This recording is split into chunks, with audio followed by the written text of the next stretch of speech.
equals does your device need fixing? We offer a free diagnosis. We pick up and deliver right to your door, no calls or travel needed. We send you a quote before repairing, and only go ahead if you approve it. Easy, transparent, and professional. Link in description. To start, ensure you have the right tools: a screwdriver, a soft cloth, and a vacuum cleaner. First, unplug your Thermomix TM6. This is crucial for safety. Next, remove the base screws carefully. Keep them in a safe place.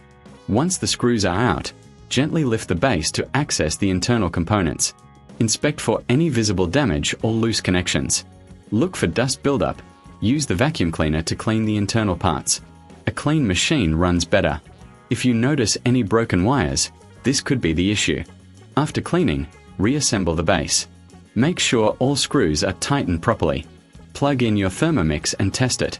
If it still doesn't turn on, consider a professional diagnosis without obligation. Remember, we offer pickup and delivery at your home. No calls, no travel, just convenience. You'll receive a quote before repair, ensuring no surprises. Keeping your Thermomix in top shape is essential for your cooking adventures. Does your device need fixing? We offer a free diagnosis. We pick up and deliver right to your door, no calls or travel needed. We send you a quote before repairing, and only go ahead if you approve it. Easy, transparent, and professional. Link in description.